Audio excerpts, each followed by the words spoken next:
Efectivamente, yo lo he dicho ya en otras entrevistas y lo recalco nuevamente.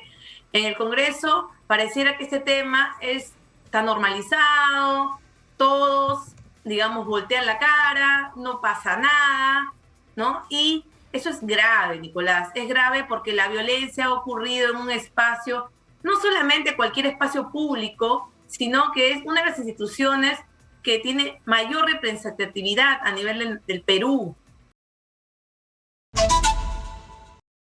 Estamos enlazados ahora vía Zoom con Claudia Dávila, ella es ministra de la Mujer. Ministra, muy buenos días. Nicolás, buenos días. Gracias por invitarnos.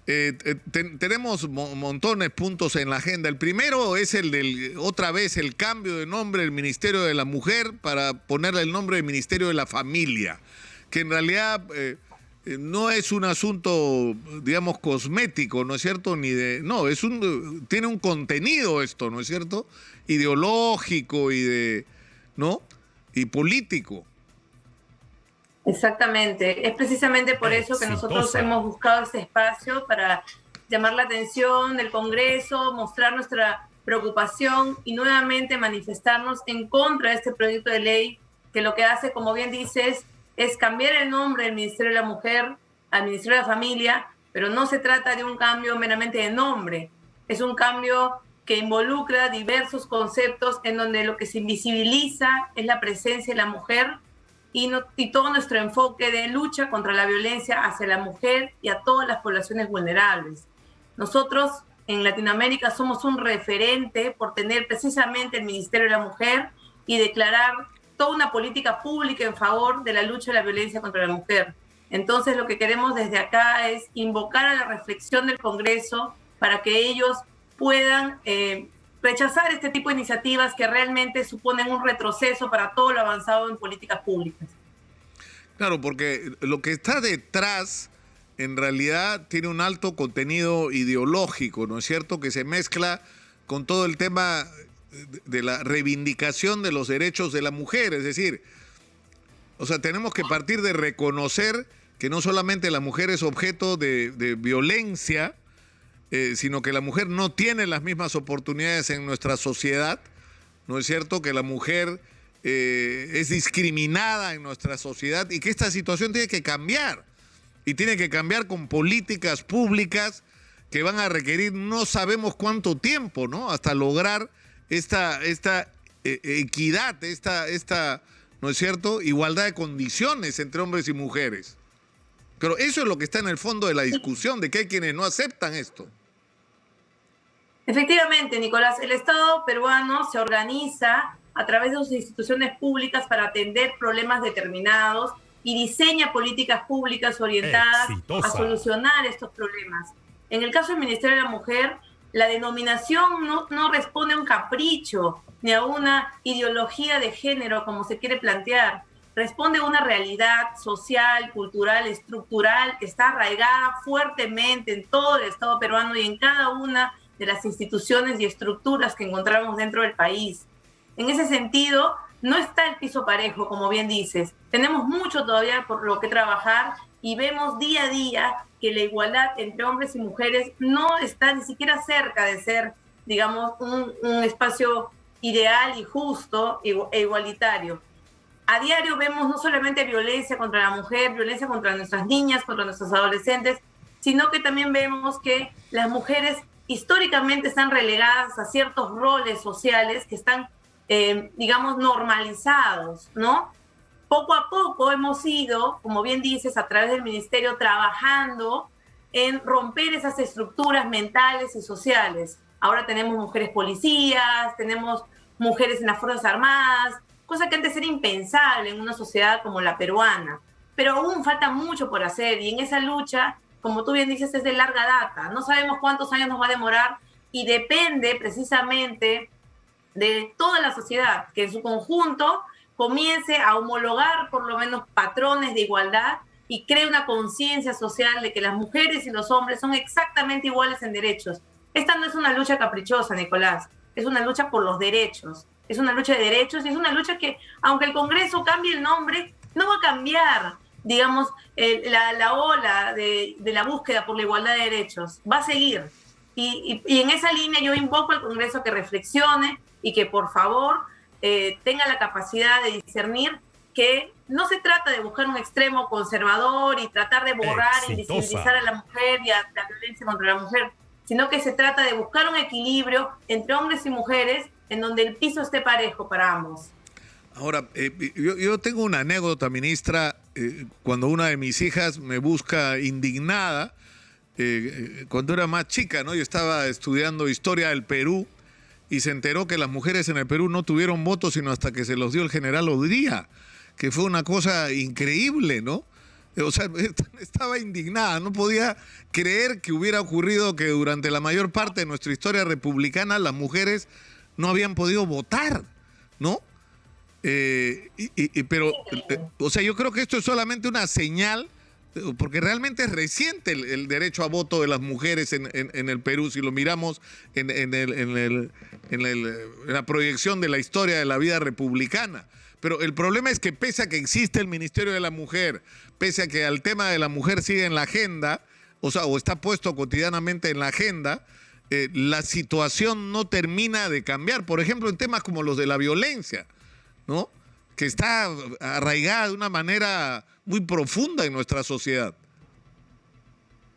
Efectivamente, ¿no? Yo también coincido contigo, tengo también hijas mujeres y les recalco día a día que la lucha sigue, ¿no? Y que esta ganar derechos es una batalla que se ha ganado recientemente a lo largo de la historia de la humanidad, ¿no? Nosotros, efectivamente, como bien mencionas, estamos rezagados en lo que se refiere a igualdad de derechos.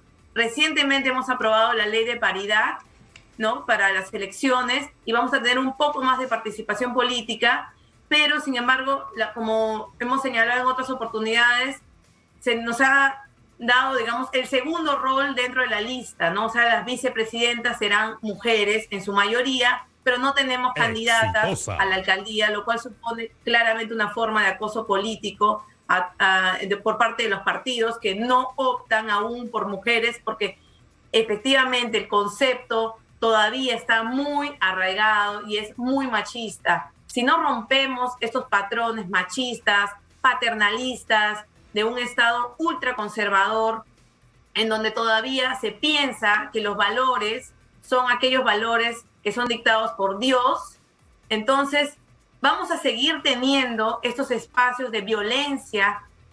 Hace unos pocos años, no te olvides que la violencia doméstica era considerada como un tema privado, no era un problema público. Hace unos pocos años recién se considera que maltratar a los hijos es un problema público. Los niños no pertenecen a los padres.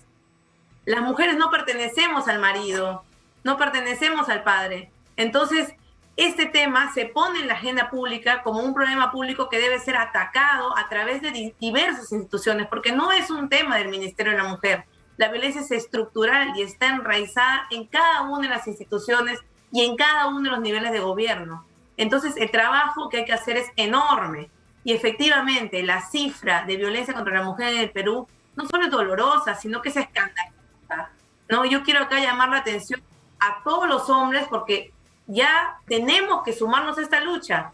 No todos los hombres son maltratadores, no todos los hombres son, no todos los hombres ultrajan a las mujeres y hay hombres que creen firmemente en la igualdad de derechos. Entonces yo los llamo a sumarse a esta lucha que la llamamos nosotros Hombres por la Igualdad, y que es una campaña que estamos promoviendo para que precisamente sean más los hombres que hablen a favor de los derechos por las mujeres, ¿no? Ahora, el problema es que entre la definición de lo que debería ser y lo que realmente está ocurriendo, hay todavía una distancia muy grande. Y una de las señales graves de lo que está pasando es lo que ha pasado con el congresista Freddy Díaz en el Congreso. Es decir, un congresista que está en este momento envuelto en una acusación de violación que tiene todas las evidencias de ser cierta. Es decir, es más, el propio congresista ha tenido que reconocer que tomó alcohol y que tuvo relaciones sexuales con esta persona que trabajaba con ella o con él, pero lo que no ha podido explicar es por qué ella pide auxilio si las relaciones sexuales fueron consentidas y por qué él salió huyendo cuando vienen a abordarlo y a pedirle cuentas, ¿no? Y desaparece incluso unos días para evitar que se aplique acá la flagrancia frente a lo que estaba ocurriendo. Pero lo que más preocupa no es solo la actitud del congresista, sino la respuesta del Congreso. Incluso en un primer momento de la propia Fiscalía, la lentitud, la pasmosa calma con que se toma un asunto tan grave como este. Sobre todo por dónde ocurrieron los hechos, ¿no? Y quiénes eran los protagonistas. Efectivamente. Yo lo he dicho ya en otras entrevistas y lo recalco nuevamente. En el Congreso pareciera que este tema está normalizado, todos, digamos, voltean la cara, no pasa nada, ¿no? Y eso es grave, Nicolás, es grave porque la violencia ha ocurrido en un espacio, no solamente cualquier espacio público, sino que es una de las instituciones que tiene mayor representatividad a nivel del Perú. Claro, está desgastada, digamos, su aprobación, pero eso no significa que ellos tengan carta abierta para hacer las cosas que están haciendo.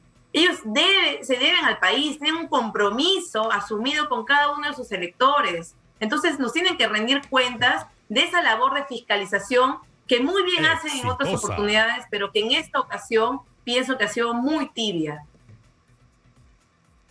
Ahora, ministra, uno de los temas que está en debate en el mundo entero es el tema del aborto, o planteado de otra manera, como se ha formulado, del derecho de las mujeres a decidir en determinadas circunstancias sobre si continúan o no con un embarazo que puede resultar para ellas no deseado.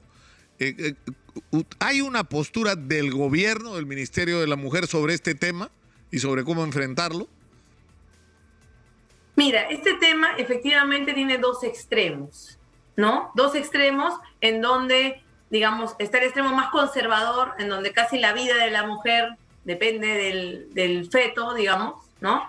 O se prefiere incluso la vida del feto a la vida de la mujer. Y el otro extremo donde la mujer tiene absoluta libertad de hacer con su cuerpo lo que ella le parezca mejor, ¿no? El Estado lo que está buscando es acercar los puntos y tratar de buscar un consenso, porque ese consenso va a permitirnos avanzar, aunque sea un paso, Nicolás. O sea, ahorita el aborto está prescrito en muchos supuestos que deberían estar permitidos, pienso. Por ejemplo, en el caso de violación, ¿no? Es un caso donde, digamos, podríamos tener menos resistencia por parte de los dos extremos y poder avanzar un poquito en búsqueda de consensos en favor de los derechos para las mujeres. Definitivamente la mujer es tan dueña de su cuerpo como los hombres. Entonces, en esa medida, tenemos que dejarnos ya de hipocresías que nos impiden ver la realidad. Tenemos muchísimos embarazos adolescentes no consentidos, tenemos una tasa de violaciones dolorosísima, tenemos muchos niños en calle y tenemos madres que no tienen las competencias necesarias para asumir un rol de madres, ¿no? Entonces, no podemos ser ajenos a esa realidad y no podemos taparnos los ojos y decir, esto no ocurre en el Perú, y volteamos la mirada y decimos, vamos simplemente a seguir con los patrones conservadores que tenemos. No, porque además hay algo que nosotros, en los años que tengo como periodista, a mí me impactó mucho el que descubrí que en un momento Lima fue declarada la capital mundial del aborto, por la cantidad de abortos. Es decir, en un país donde el aborto era ilegal, era a la vez, tenía la capital donde más abortos ilegales se registraban y en las peores condiciones.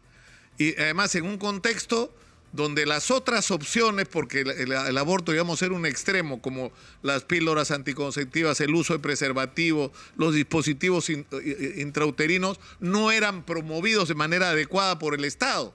Entonces, y no recibían los chicos una educación sexual adecuada, lo cual provocaba inicio temprano y sin preparación para las relaciones sexuales, sin protección, lo que ponía a los chicos a enfermedades de transmisión sexual.